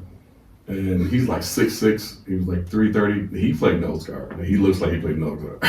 Big boy. Yes. He has some sons who are like doing awesome right now. The twins, Tyshawn Jr. and Jamarion, who are 6'7" and 6'8". And You play playing them tackle. too? Somebody Venus. They are some big boys. They're like doing well right now. They just got some offers to go play college as well. So Nice. But their dad, Tyshawn, Prince, is who got me into like wrestling. He's like, man, if you want to wrestle, like let's like wrestle. And I'm like, okay, like wrestle, like WWF at the time. Like yeah, like just come on, train. So we started training, and like the first bump I took, I was like, no. Slamming me on this wood, dog. Slamming me on this wood. You do this every day? No thanks. Not for me. Like, you know, they used to pay me to avoid getting slammed. To avoid getting slammed, dog. I'll pay millions to avoid that. I'm not a fan. Well, like, yeah, like training with him was like it was different, but we had like a training camp type of atmosphere there. Because people would show up. Like after they got off work, I didn't work at the time, but after they got off work, they would show up. It'd be like 16 to 20 of us in like a warehouse setting, and we would be in the ring running ropes. And I'm like, oh, I think I'm pretty good at this. Like even though these bumps hurt like a motherfucker, I think I could probably be like good at this. I didn't know that there was more to wrestling than what I watched, and then learning that there was more to it, more of a dance that you and your partner have, and being a cohesive unit out there because you can play off one another was just something. After learning, it was like, oh shit, yeah, I want to do this. This is, of course. Yeah. But the camaraderie in the locker room was really what drew me back. Yeah. So that part was difficult for me. Yeah. So what was, some of the bumps were hard. What was like when you were first learning that, that first year in training, what was like one of the hardest things for you to grasp? That it's a work. But it's like Stone Cold Thank Steve God you Austin. got that. Listen, my show killing everybody. Speaking as your opponent, bro, I'm so glad you figured that out. My show tackles was I'm tackles. in here in a wheelchair right now. I was out there tackling people, but everybody was smaller than me, other than my cousin. So, like all of my stuff that I would like work when it was time to like hit was with him, and I'm like, okay, but I didn't turn it down. I was like, oh shit, you 6, man, take that, yeah, I can really you hard. And then when I went with somebody else, they was like, god damn, like what's wrong with you, sir? We are on the same side. But like learning from him, and then learning to work with people who were smaller than me to put them over. Was like, I was like, oh shit, okay, yeah, I can possibly do this. Did that for a few years with him. Tried to reconcile with my wife, but it didn't work. It didn't work. I still felt like that I hadn't left and there hadn't been any time. And it just ended up being really shitty. Like she was in her own, she was doing her own thing. I don't need to say what she did, but like she was doing her own thing. And I would come back and visit and go to my son's games, and she like said something to me, and it kind of triggered me. I fucking snapped at the game, and her like she had her brother was there, and I'm like, man, whatever, dog, come on. But he was in the army. He was an Army Ranger or whatever. So he was like showing my sons, you do guns like this. And I'm like, this motherfucker here. So I was already on one. Coming back to visit because I wasn't there, but that it just didn't work out. It just didn't work out. I don't think that I was supposed to be her husband. Because honestly, I didn't know how to. And like the things that I put her through, she probably was right to be like, no, motherfucker, get out. So, but wrestling training, to get back to what you actually asked me, learning that it's a work and learning to work with someone was what I really enjoyed. So it took me back to like remembering watching wrestling with my grandfather and being like, oh shit, it was a work. They were working with one another. Seeing it from a completely different light. Absolutely. Yeah. Absolutely. So do you remember what your first match was? My first match was with my cousin. We had a match. It was at a park in Las Vegas. Okay. It was 120. Oh Jesus! As soon as you said park in Las Vegas, I'm like, bro. Oof. It was 120 something degrees, and we were not in the shade. And I was like, I was wearing like a black singlet. Of course you were. Yes, of course I was, and I looked like I was naked. The I was black as hell up there. It was the hottest color on the hottest day. Literally, dog. It was like in like August or something. Oh. So we was out there just baking, and we had like a pretty good like crowd. And like my cousin is calling the match to me, and I after some time I learned how to bump and like work with him and everything. And we actually put on a good match. But that was my first one. I think it was shitty at this point. I think everybody looks back at their first match and they're just like, oh. Everybody's first match is pretty bad. My first match was with Grim and was when the ring broke at the Primo show. Which Yeah. time that happened a few Well, the one where they put the big old hole. I think it was who was wrestling beforehand that put the hole in the. It was the tag team. It was the Pipples. The Pitbulls, yeah, and they put a big old hole in the ring. We were supposed to go out there next. Well, obviously there was a whole side of the ring was slanted down, so it was just like, well, I guess we'll just make this like a 3-minute match and just go as fast as we can. I remember that because they did it right before my match. Yes. Like, when you get out there, feel around. I'm like, for what? I think And then that was where the finish was at. So like, Yeah. I landed like right next to it. I'm like, oh, I see what that means. Well, and I think Tyrus went out there and put on a full match, which I was like, holy cow, kudos to you, because like, well, at least 1/3 of the ring was just like completely gone, and they still went out there and worked a match. I was like, that's fucking incredible. I Because, tell all you guys to yeah. learn how to work cold because like shit happens. You gotta figure shit out. Absolutely. But yeah, I got a funny story about Marlon. So like, me and Marlon got like this before we ever even wrestled or whatever, and I reached out to him. Me and him were talking on Facebook or whatever, and I was like, bro, if you ever need help with anything, you know, any bumps or wrestling, whatever, just I'll be happy to help you. You're a cool guy. And we weren't quite as close friends as we are now. And he was just like, yeah, I could probably use some help with promos and stuff like that. You know, I like to work out with promos. You know, I was like, bro, come over to my house. Just come over to my house. Oh shit, yeah. Yeah, I was like, come over to my house, bro. You know, I'll set up a camera, whatever. We'll work on promos. I'll show you how to do that. And, you know, it's like, what day are you free? So it's like, well, the only days I'm really free is like Sundays. But that day I have my daughter. And I was like, dude, bring her over. I got a few nieces, nephews, you know, bring her over. Like, I'll make them dino nuggies, you know what I'm saying? They can watch Paw Patrol and it'd be great. And he's like, my daughter's 22. yeah, Dino, Nuggies, and Paw Patrol. I was just like, No, but when I tell her about it, she's like, I love Dino Nuggets. she was just like, yeah, my daughter's like 22. I was like, does she like dino nuggies? Because the offer still stands. I can still do it. I can still We can still make this happen. And then I told that story to his daughter, and his daughter was just like, I do love dino nuggies. That's fun. It's awesome. It's great. Bring it Yeah, my over, baby man. came I out got here for a dino little nuggies. bit, so yeah, it was good.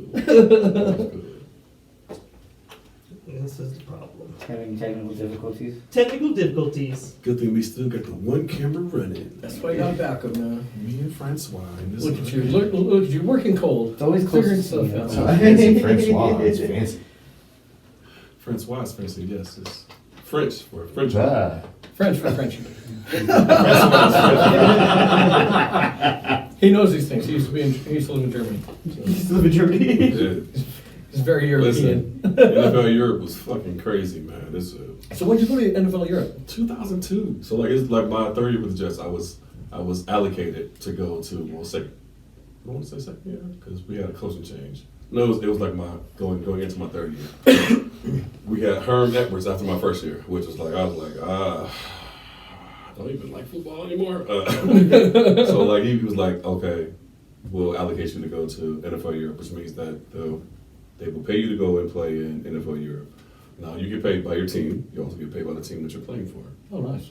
Oh, it was really nice. But the currency exchange was a motherfucker. I'll bring you a whole, like, I want to exchange all these euros. And it was like, okay, cool. Here you go. Here's the small pile for this big pile that you gave us. This is fucked up. I thought I had so much more. Being over there was like dope, man. Just being able to go to Amsterdam and like Scotland and Barcelona, Spain, like that shit was fucking wild. Dude, we gotta get up here. I've never been here, so I've been to other continents and stuff. We just want to get drinks. That shit happened there, and that it happened in Germany too. So in like Germany, when I was playing for NFL Europe, we went to, it was some Turkish gentleman who, and I don't even know how I even got by this other than just knowing that somebody prayed for me. They happened to have a club like around the corner from where we were staying. We were in Offenbach, Germany, and to go by their club is the fastest way to the train. And sometimes they weren't open, sometimes they were. But when they were, you had to walk like 6 blocks out of the way just to get to the train. So I'm walking and I'm not paying attention. It's the afternoon. I think I'm good. So I make that right, and I got my headphones on, and they outside. I'm like, oh shit. Let me go ahead and try to walk faster. Man, these motherfuckers came across the street. And I was like, it's my last day. It's my last day. And they didn't speak English. They just pointed like, I'm like, okay, over here. Okay, cool. And there was a dude sitting outside. There's girls out there with him, but they're like Turkish guys. And so I go over to him, and I'm just like, I don't know what I'm supposed to say. And someone was like, reach in your back pocket. And I was like, no, reach in your back pocket. I was like, I got tickets. I got tickets. I reach in my pocket. Whoa. Pull tickets. I was like, these are for you. And it was like 2 tickets to the game. I happened to have them in my fucking pocket. And this dude was like, for me? You do this for me? I said, yes. These are for you. Man, this motherfucker left. He's like, come in the club. Have a drink with me. I'm like, okay. Cool. Have a drink with the dude. I get to leave. And like our game was on like Saturday that like week, and I gave him 2 tickets to the game. And the tickets that we had to give away were in like the upper deck, because like to purchase the tickets on like the lower deck were more expensive, because and like the team wanted to sell those, which was cool. This dude bought the whole fucking section. Oh wow! I wore number 24, and I look up because my boy Kurt was like, "Hey, did that dude got your number on?" And I look, and this motherfucker done bought the whole section. Everybody got on 24. Like, Jackson, you're our guy. Yeah. All right. Cool. That's cool. But in Berlin, like my teammate Phil, who was a wide receiver, was talking to one of the Turkish girls. They broke both his collarbones. Oh shit! And he had to come back home in traction. Oh, and sedated. So that's why I like stay away from the Turkish gentleman. But the dog was cool with me because I gave him tickets. They were for him. So if well, now you're fans for life too. I probably do. I haven't been back to Germany or the Turkish area. Sam told you, you're naturally getting over, man. You just knew how to get over with that dude. I haven't had some tickets, and I feel like that those tickets saved my life. So if you're ever in Germany around Turkish people, have NFL Euro tickets pocket in your pocket. Or some kind of football. Soccer or something. Something, anything. Present a gift. A lollipop from a bank. I've got 2 tickets. For you, for me. I love lollipops. For you. That's a dumb. Dumb pops for you right now. Okay, so I want to do this before we run out of more space on my phone. So I'm gonna try to wrap it up here as best we can. We were left off here talking about your training in Las Vegas, and then you kind of came back here, and you got Joe McDougal. Do you kind of want to dive into that and how he brought you back into wrestling? So I came to a Primo show. It was on Leesdale at the time. I think it was at the Watering Bowl. I wasn't doing anything, to be honest, trying to piece my life back together. And he says to me, "Hey, why don't you come wrestle?" And I was like, "You want me to wrestle?" Like, yes. Like, we want you to come. I want you to wrestle Adrian Graham. Like, we're going to put the belt on. And I was like, wait, why? He was like, why not? Okay, thank you. So Graham gracefully did the honors for me. And having the opportunity to even come back into like wrestling after feeling like that my life is in, are you hungry? Feeling like my life is in shambles was just an absolute blessing. I'll always be thankful for Joe McDougal for that. Yeah. So when you got back into it, you've been off for a few years. Did you feel that ring rust? Like, how quickly did it kind of come back to you? Instantly. Because it was like once you start wrestling, man, it's like it's in you. You know what I mean? It's especially after having moments where, as an athlete, you have like those special times that are memorable, and like doing something that you love. Because I happen to love wrestling. Doing something that you love is easy to just seamlessly get back into it. Yeah, because it's like riding a bike almost. I don't know. I've never ridden a bike. Do you ride bikes? I don't know. Long time ago. That got me, when he won the Primo title, that got me excited because I was out of wrestling at that time. I was going through my stuff, getting sober and doing all that stuff. And I remember seeing him. And I saw him win the title, and I was just like, man, because we had been chatting here and there a little bit and getting friendly, whatever. And like I saw him win the belt, and I was just like, man, that's somebody I fucking want to wrestle. Because like we'd wrestled in a 3-way dance with Anaya one time, and we had a blast, and we had a lot of chemistry. I was like, I want to wrestle him one-on-one. When I saw him have the title, I'm like, now I have a goal. Like now I have a reason to come back, because that's going to be a fire match, me versus him for the belt. You know what I mean? That's cool. It writes itself. And I reached out to him, and he was just like, absolutely, bro, get back here right now, let's do this. I was like, all right, cool. So when I came back out of rehab and everything I had to go through, like that gave me a big motivation to like move and get into good shape and do what I had to do to wrestle Marlion. Because I was like, this is fun, this is a good time. Like nothing against Adrian, but seeing Marlion, like I've told this story similar with other people that I could tell with Adrian. When I saw Marlion, I was like, this is a whole new story, whole new vibe. Like this is gonna be so much fun. I'm gonna die. This is great. He's gonna throw me all around. It's gonna be so great. Crazy. I thought about that match for a month, so I was excited to see him come back into wrestling because I knew he was kind of out and balancing and everything like that. That's one of the reasons I reached out to him and was like, dude, if I can help you, let me help you. He was like promos and stuff like that. Because I wanted him to come back into wrestling, just because we had that one interaction. But which was dope. Which was fun. Yeah, it was a lot of fun. But yeah, when I saw him win the belt, I was just like, all right, let's go. So that was cool. I'm very glad he came back, for sure. So on top of just winning the belt for Primos, and what's been like one of your highlights since returning to the wrestling here in Colorado? Oh man, wrestling. To be honest, wrestling different like people, getting a chance to wrestle like Lonnie and Cody and Caleb. Is there a match or any moment that kind of sticks out more than anything else? Like all of them. All of them? Like wrestling them after like coming back was like different for me because Caleb actually said this to me. He was like, "You're spoiled," and I'm like, "I'm spoiled? What you mean?" He was like, "Look at who you're wrestling. You don't have to drag anyone around. You don't have to be like, okay, do this, and even though you're like strong, you don't have to like do the things that you would do if you were wrestling someone who was inexperienced." And I'm like, I am spoiled. You know what? And I will continue to be spoiled, sir. I will accept this, but having the opportunity to like wrestle those guys, like even if it's at Primos or if it's at Triple L, if we were at CWC, whatever it is, having that opportunity has just been super dope for me. Just to be able to like work with the guys who you kind of look up to, in a sense, as well as them being your friends, is like that part is just I don't know if I can even like quantify that at all, but it's been an absolute blessing for me. It's pretty cool to see because like going from like watching guys go from like the undercard to the mid card to the upper card, and you can see the quality raising up, and like you just made yourself at home right in the main event. And it's just like just welcomed yourself in. Which don't get me wrong, like everybody, like all the top guys at the top card, we all want more people because we want more dance partners and more good wrestlers doing everything. You know what I mean? So it's funny to hear him say that because it's just like the first time we wrestled in the 3-way dance that we had. Like, he went to lift me up, and I posted for him, and I was just like, nobody's ever posted for you before, bro? Because he almost threw me out of the ceiling. Because he pulled me up there, and I was just the moment, well, I like go to pull him up, and he's still going up, and I grab him again.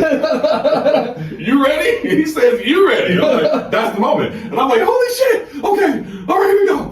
And then I like do like the spirit bomb and everything, and like just like having like moments like that where it's like I know he's had similar moments with like Cody and Caleb have also said, and like where he's just like, oh man, you guys actually fucking post. It was like, yeah, dude, but you're in there with guys who know what you're doing. Like, we can actually post for you. You don't have to be the strong guy here. Like, we can actually make you look even stronger.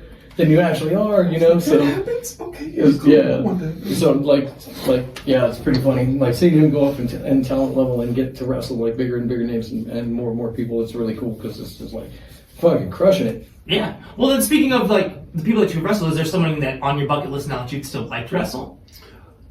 Yes, he is hurt right now. Shogun Jones. Okay. He was in a car accident. It was like crazy because him and like Chris Bay got hurt like around the same time. Yeah.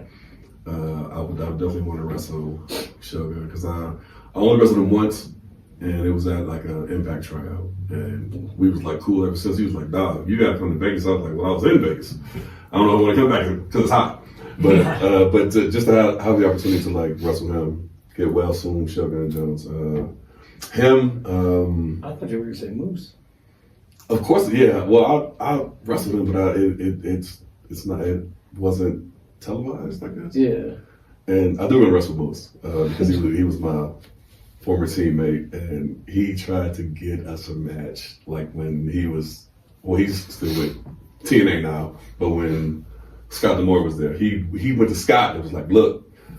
And Scott stopped him and was like, "No, you're not gonna wrestle your buddy." No.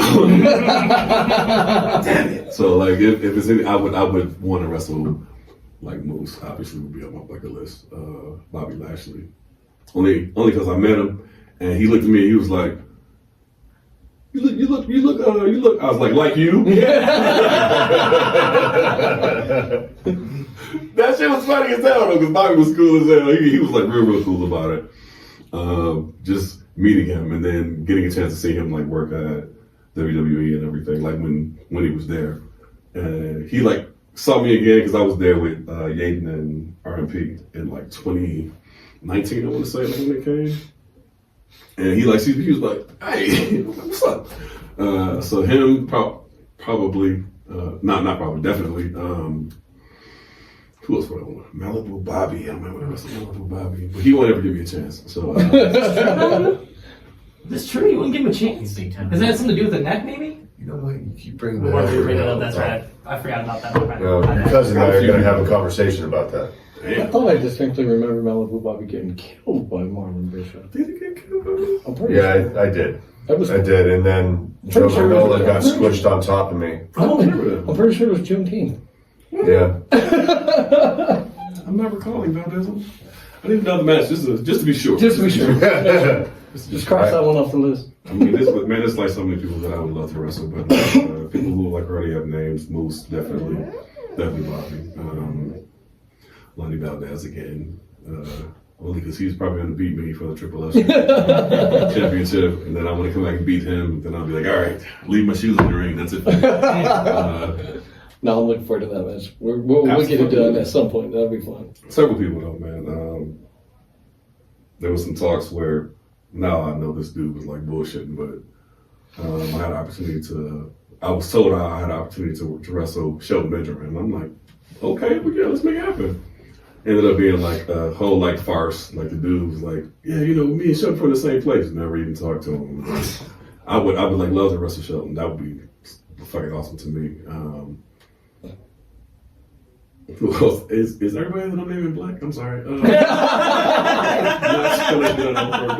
Wait, was Malibu Bobby black? Only from the waist down. My God. The legend is true. Did you write your own legend? We're not going to talk about that. That's a special edition. The ultimate It's a edition. special You don't take that one out of the box, though. You leave that one in.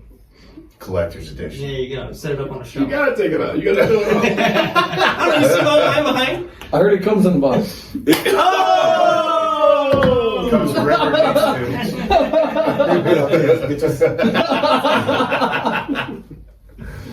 Oh, Oh, man. man. Oh, shit. Gross. Bucket list of wrestlers. Shit. How about a bucket list of promotions? Are there any other promotions you want to work with? New Japan. New Japan? I want to go to New Japan. Yeah, that was where I always felt like that I wanted to go.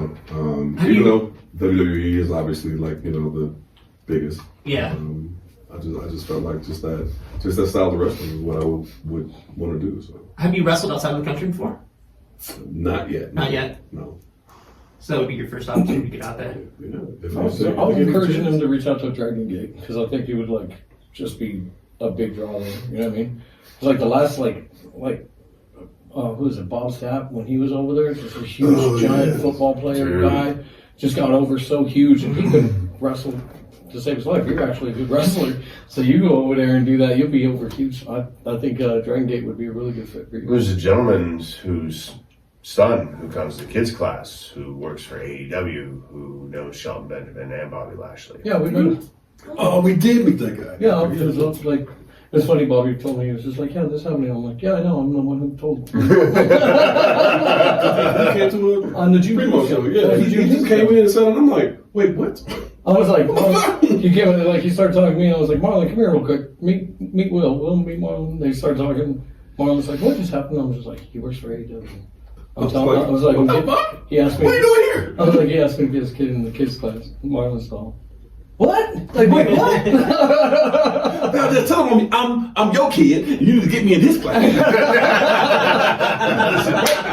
I was telling Marlon, I was like, get in the ring right now. Get in the ring right now. Go in there right now. I was trying to push him in there to get you guys in the ring as fast as possible because Will was there. Yeah, that shit was funny. Sometimes it's like crazy how like things happen like that.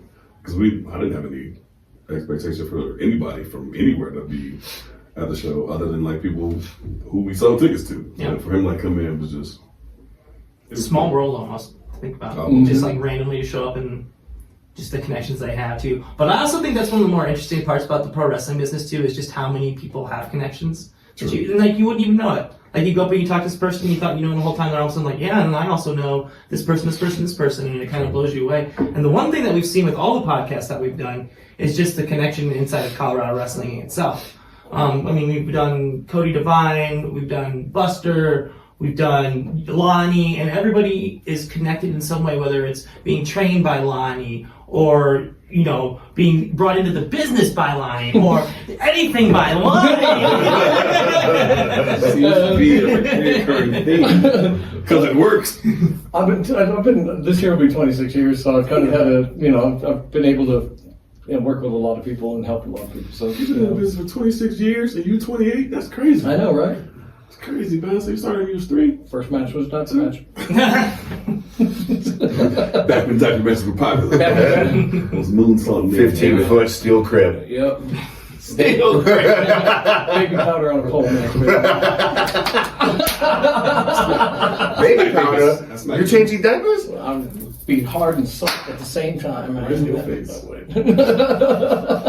pretty dope, though. I mean, just to have someone with that much experience be like willing to be like humble enough to like show you things like, man, that just doesn't happen every day. So.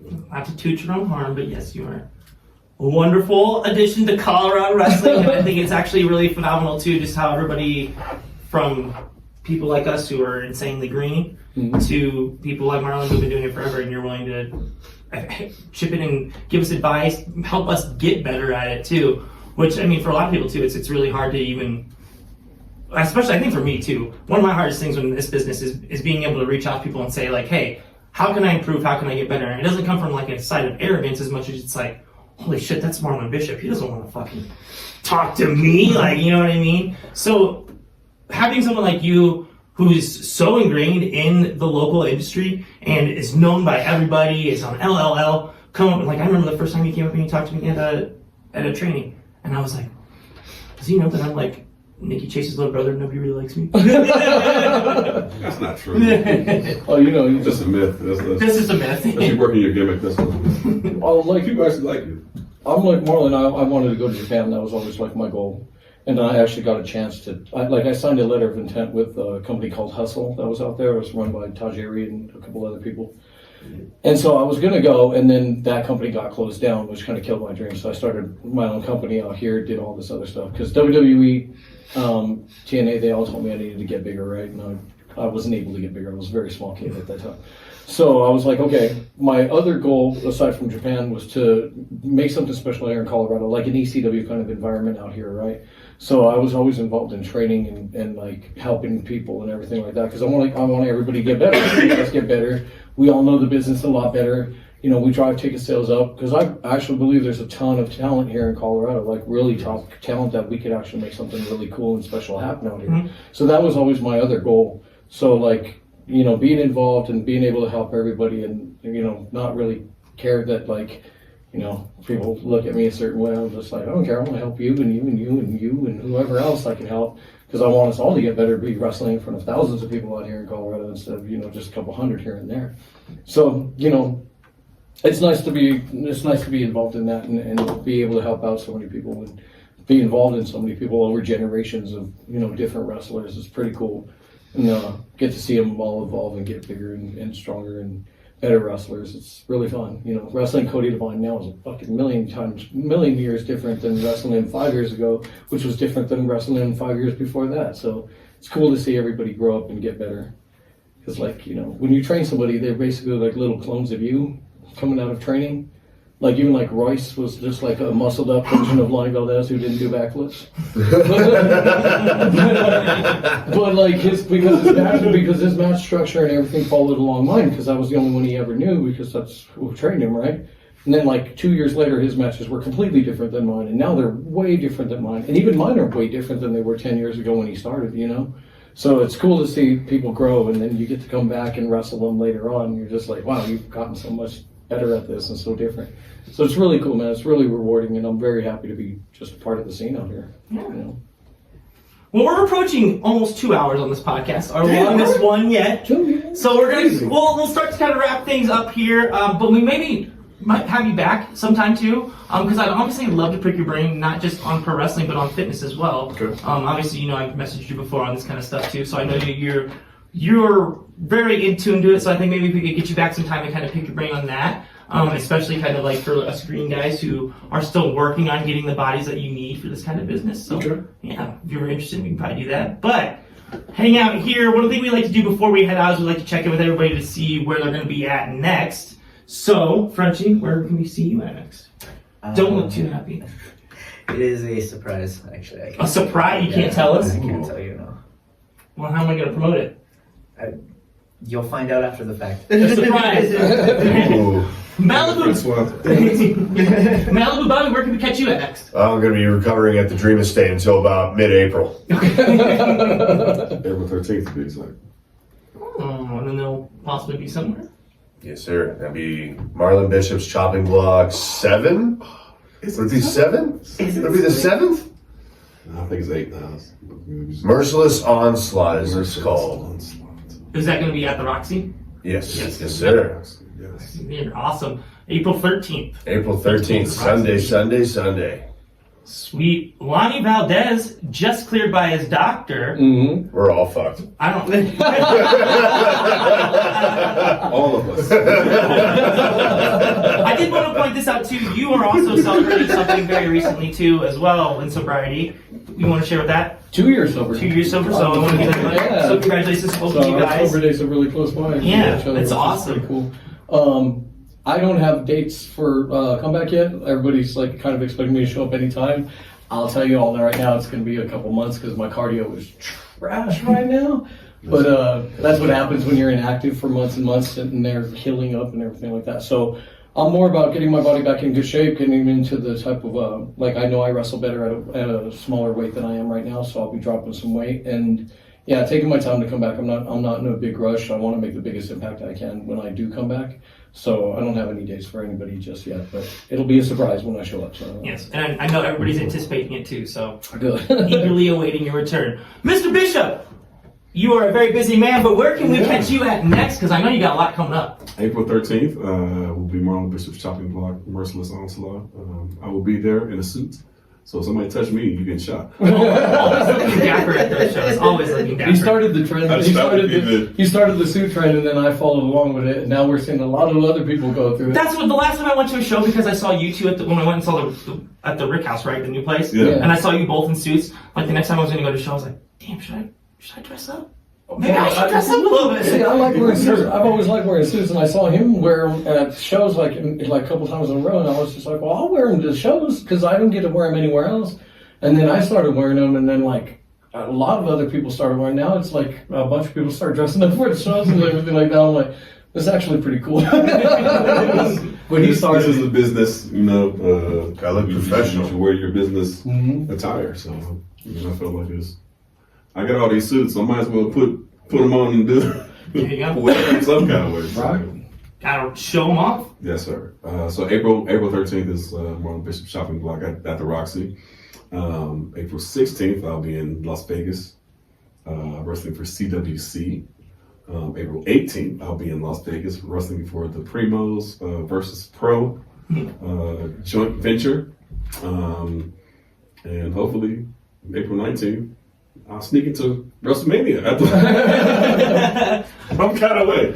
Legally, though. So, yeah. But gonna be in Vegas for like WrestleMania weekend. So, hopefully, it'll be a really, really great time, too. That'd be awesome. Yeah, it's gonna be an exciting time. I know there are a lot of people going up there, and I'm excited to see the Primos family go up there and work. I think that's really cool. I'm excited for the next LOL show because that's the anniversary. He's the champ. The 2-day event. 2-day event. There'll be a different looking belt next time we have a Triple L show. I saw that.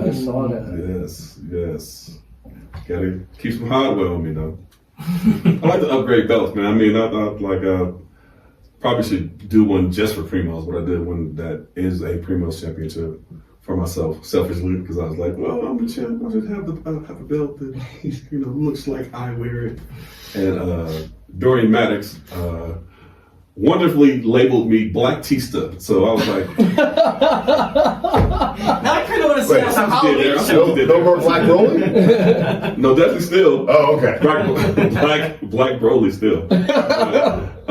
He called me Black Tista. I was like, okay, I see what you did there. I like to point out that I called you Jaren, and I didn't point out that you were black. I was just like, you just look like Jaren. Jared's purple. Like he's dark. There you go. Okay. But the picture you posted with it, I found my two mama pic- said, "Maybe they make a cartoon out of you." That's not even me. That's like, I found 2 pictures of Jaren and 2 pictures of Marlon that looked exactly like those pictures. I posted them up, and it was like, I'm like, anybody else see the similarities here? Nah, I gotta watch what I post because like my mama follows me, and like if I say like something, she'll be like, "Hey, wait, now wait, do we need to come on the car?" No, mother. Some of my cousins, like this is probably gonna give him a plug, but Killian Crow, we were kind of like working toward a match, and he would make comments on like my posts, and my cousins would text me like, "Hey, dog, look. Do we need to come out to Colorado to work on this Crow dude?" I said, no. He was kind of digging in, like a little bit. He would like say some shit. I'm like, dog, you almost got killed by some people who don't even know you, but was gonna show up to make themselves known.